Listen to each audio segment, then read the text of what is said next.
गुलनार, जो शिमला के एक छोटे से गांव के साधारण से परिवार में पली बड़ी साधारण सी दिखने वाली एक घरेलू लड़की थी। बचपन में ही माँ बाप का इंतकाल हो जाने के बाद से वो अपने चाचा और चाची के यहाँ रहने लगी थी, मगर वहां गुलनार किसी को एक फूटी आंख तक नहीं सुहाती थी, क्योंकि उसके माँ बाप उसके लिए परेशानियां और कर्जे के अलावा कुछ और छोड़कर भी तो नहीं गए थे। और उसके चाचा चाची वो तो ऐसे थे कि बस चाहते थे कि कैसे भी इस घर से गुलनार चली जाए और उसकी फैशन डिजाइनिंग की पढ़ाई पे हो रहे खर्चे और आगे आने वाले वक्त में उसकी शादी के झंझट से छुटकारा मिल जाए। दूसरी तरफ लगातार परेशानियां और तंग हाली में जिंदगी जी रही गुलनार की आंखों में कई सपने थे, जो हमेशा के लिए सपने ही रह जाते अगर उसकी मुलाकात विनय से ना होती। विनय एक कॉलेज में प्रोफेसर था जो फैशन टेक्नोलॉजी में गोल्ड मेडलिस्ट था, और उसके चाहने वालों की फेहरिस्त काफी लंबी थी। खासतौर पे लड़कियां उसे काफी तवज्जो दिया करती थी, लेकिन भाग्य इन दोनों को साथ ले आया और पढ़ाई में काफी कमजोर, फीस टाइम पे भर पाने में असमर्थ गुलनार के साथ हमदर्दी, धीरे से लगाव और फिर प्यार में कब तब्दील हो गई पता ही नहीं चला। विनय ने गुलनार की फीलिंग्स की कद्र करते हुए उसके अपनी जिंदगी में आने के बाद से हर लड़की से दूरी बना ली थी, क्योंकि हर खूबसूरत और प्रेजेंटेबल लड़की को विनय के साथ देखकर गुलनार खुद को कमतर आंकती थी और अंदर ही अंदर इनसिक्योर महसूस किया करती थी। विनय ने गुलनार के इस डर को भांप लिया था और उसके हर सपने, उसकी हर ख्वाहिश को उसने अपना सपना, अपना मकसद और अपनी ख्वाहिश बना लिया था। वो गुलनार को गुलनार से भी ज्यादा समझने लगा था। गुलनार को जैसे विनय सब कुछ दे देना चाहता था, जिसके बारे में उसने कभी एक पल के लिए भी सोचा हो, और गुलनार भी वो सब कुछ करना चाहती थी जिससे वो विनय को खुश कर सके। विनय अक्सर सोचता कि गुलनार बहुत भोली और मासूम है, जो बाहरी दुनिया से अनजान है, और अगर खुदा ना खास्ता विनय को कभी कुछ हो गया तो गुलनार का क्या होगा। तो विनय उसे प्यार से तो कभी हल्के गुस्से से गुलनार को समझाता कि वो बाहर निकले और आत्मनिर्भर बने। वो चाहता था कि वो समाज की कठोर सच्चाई का सामना करना सीखे और अपना फैशन डिजाइनिंग का करियर बनाए, जिसके बारे में गाहे बगाहे वो विनय को बताया करती थी। तो बस वो लगातार उसका मार्गदर्शन करता था, उसे हर दिन कुछ नया सिखाता था और बताता था, और अक्सर गलती होने पर उसे डांटता भी था, जिसपे कई बार गुलनार थोड़ा इरिटेट हो जाती, पर फिर विनय उसको मना लेता और हंसते हुए कहता कि आज नहीं पर कल जरूर समझ पाओगी कि मैं तुम्हें डांटता क्यों। खैर, दिन गुजरते गए और इसी रूठने मनाने, सीखने सिखाने में और विनय की मेहनत रंग लाई। गुलनार को धीरे धीरे लोग जानने लगे थे। अपने करियर में उसे धीरे धीरे सफलता मिलने लगी थी। एकदम नॉर्मल सी दिखने वाली गुलनार अब जो ड्रेसअप होती तो विनय भी कई बार उसे देख के अवाक रह जाता, जिसपे गुलनार हल्का सा शर्मा जाती। विनय की तारीफें सुन के उसके पास एक मुस्कान थी जो किसी के भी दिल को भर सकती थी। समय बीतने के साथ वो और अधिक आत्मविश्वास से भर गई थी और उसका करियर अपने पीक पर पहुंच रहा था।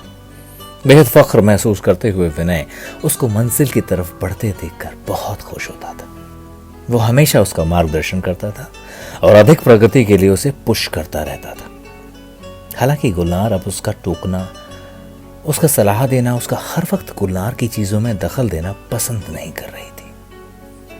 उसे लगा कि वो अब समझती है कि उसके लिए क्या अच्छा है और क्या नहीं, क्या पहनना है, किससे मिलना है, कैसे मिलना है, कब सोना है, कब उठना है, क्या खाना है, किसके साथ कैसे बात करना है, इस सब कुछ के निर्णय लेने में अब सक्षम थी वो।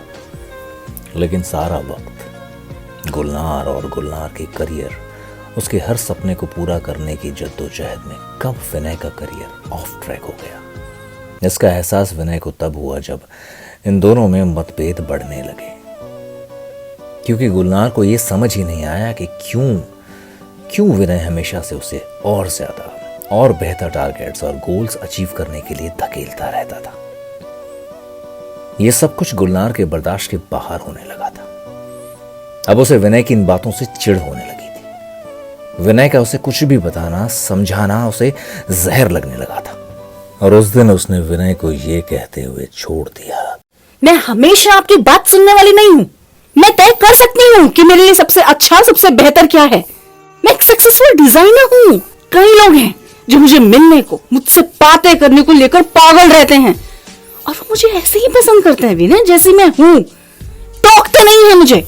तो अब ये रोक टोक ये हर वक्त सीरियस होकर करियर की सपनों की कल की फ्यूचर की बातों को लेकर मेरे उठने बैठने से लेकर मेरी लाइफ में रूटीन और डिसिप्लिन को लेकर इस रोज रोज की इस चिक चिक से मैं परेशान हो चुकी हूँ। I think I am done with you.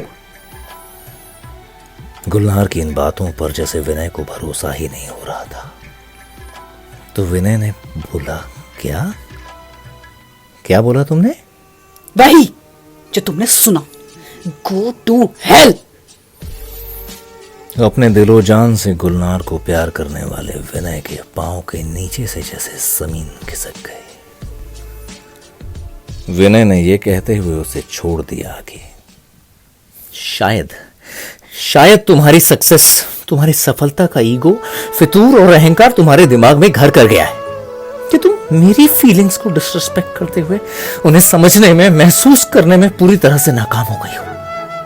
अरे मैं तुमसे तब प्यार करता था जब तुम एक सीधी सादी, सिंपल, साधारण सी लड़की थी, बिना किसी करियर, स्टाइल, फ्रेंड्स, पैसे और रुतबे के।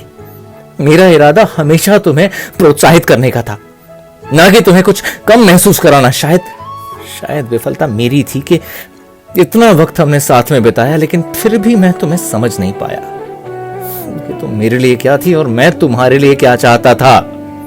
मैंने तुम्हारे लिए केवल शुभकामनाएं दी हैं। मेरी ख्वाहिश थी कि तुम मुझसे कहीं ज्यादा सक्सेसफुल करियर बनाओ, क्योंकि मैं लकी था कि एक अच्छे फाइनेंशियली स्ट्रांग फैमिली में पैदा हुआ और लगभग हर चीज मुझे मिली, जब चाहा, जैसे चाहा। इसलिए तुम्हें मिला तो सोचा कि तुम्हारा हर सपना पूरा हो।